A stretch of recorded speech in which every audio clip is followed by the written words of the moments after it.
ఏర్పడ్డ తెలంగాణ రాష్ట్రం 3వ శాసనసభ సమావేశాలను ఒక మంచి సాంప్రదాయంతో ఆదర్శవంతమైన పరిపాలన అందించడానికి కాంగ్రెస్ పార్టీ కట్టుబడి ఈ శాసనసభ సమావేశాలను ఏర్పాటు చేసింది.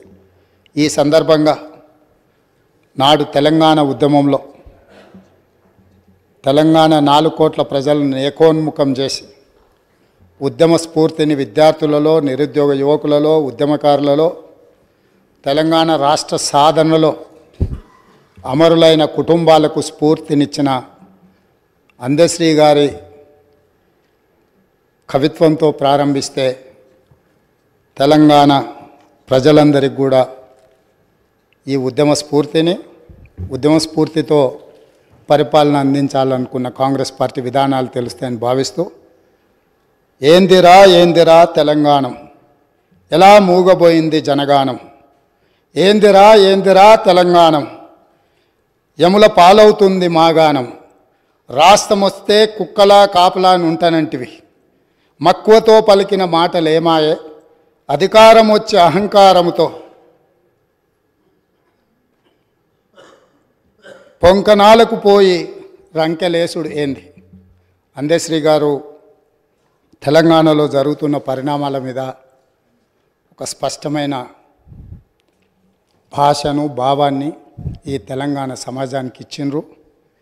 ఈరోజు శాసనసభలో వారి యొక్క ఆలోచనను ఈ శాసనసభ ద్వారా తెలంగాణ ప్రజలకు గుర్తు చేస్తూ ఈ శాసనసభలో జరుగుతున్న చర్చలు, తీసుకుంటున్న నిర్ణయాలు, ప్రజలిచ్చిన తీర్పును దృష్టిలో పెట్టుకొని మనం ఇక్కడ చర్చలకు పాల్పడడం కానీ పార్టీ నిర్ణయాలు తీసుకుంటే బాగుంటుందన్న ఆలోచనతో ఈ తెలంగాణ ప్రజలు ఇచ్చిన విలక్షణమైన తీర్పు, కుటుంబ పాలనకు వ్యతిరేకంగా ఇచ్చిన తీర్పు, ఈ కుటుంబ పాలనకు వ్యతిరేకంగా ఇచ్చిన తీర్పుతో మొన్నటి వరకు పాలకులు ఉన్న వాళ్లకు ప్రజల యొక్క ఆలోచన, ప్రజలిచ్చిన తీర్పును గౌరవించి శాసనసభ ప్రతిపక్ష నాయకుడిగా ఇతరులకు ఎవరికైనా అవకాశం వస్తుందేమో అని నేను ఆశించిన, తెలంగాణ సమాజం కూడా ఆశించింది.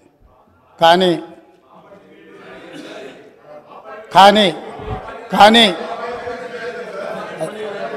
కానీ ఇవాళ శాసనసభ ప్రతిపక్ష నాయకుడిగా వాళ్ళ శాసనసభ్యులు అందరూ కలిసి ఎన్నుకున్న తర్వాత కుటుంబ పాలనకు వ్యతిరేకంగా ప్రజలు ఇచ్చిన తీర్పును గౌరవించాలన్న ఆలోచన ఆ పక్షాన లేదు. రెండవది, కనీసం శాసనసభలో ప్రసంగమైన ప్రజల యొక్క సమస్యల్ని ప్రస్తావించడానికైనా అనుభవజ్ఞులైన చాలామంది శాసనసభ్యులు, గతంలో చాలా సంవత్సరాలుగా మంత్రులుగా పనిచేసిన అనుభవం ఉండి ఉప ముఖ్యమంత్రులుగా పనిచేసిన అనుభవం ఉన్న వాళ్ళైనా చర్చను ఒక మంచి సాంప్రదాయాన్ని నెలకొల్పడానికి ప్రారంభిస్తారేమో అని మేము అనుకున్నాం. అయినా కూడా తెలంగాణ ప్రజల్ని నిరాశపరిచిండ్రు. ఇక్కడ కూడా కుటుంబానికి తప్ప అర్హులకు ఎవరికీ అవకాశం లేదు, అర్హులకి ఇక్కడ స్థానమే లేదు అని చెప్పి చర్చను ప్రారంభించడం ద్వారా ఈ పార్టీ కుటుంబ పాలనకే పరిమితం అవుతుంది. ప్రజాస్వామిక విలువలకు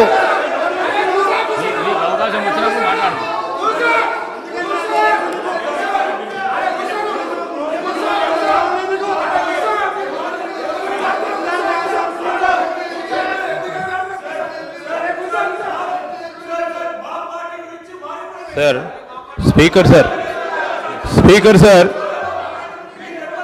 sir I request honourable members, ఎందుకంటే గౌరవ ముఖ్యమంత్రి గారు జస్ట్ స్టార్ట్ చేసిండ్రు డిస్కషను, మీరు అందరూ కూడా వినే ఓపికతో వినండి. మీనింగ్ఫుల్ డిబేటే జరిపిద్దాం. So we will come on sir, మీరు ఓపికతో ఉండాలి సార్. వాళ్ళంతా కూడా ఇంకా అధికార పక్షంలో ఉన్నారని అనుకోవద్దు. ప్రతిపక్షంలో ఉంటే మేము ప్రతిపక్షంలో ఉన్నాం అనుకుంటే ఇబ్బంది అవుతుంది. సో దయచేసి నేను గౌరవ సభ్యులందరినీ కోరుతా ఉన్నాను, నేను సభా సమయం వృధా చేయొద్దని నేను వారందరినీ కూడా కోరుతూ మరి ఎందుకంటే మళ్ళా తదుపరి కౌన్సిల్లో కూడా వారు రిప్లై ఇచ్చేది ఉంది కనుక దయచేసి సభ్యులందరినీ కూడా సహకరించమని కోరుతాను.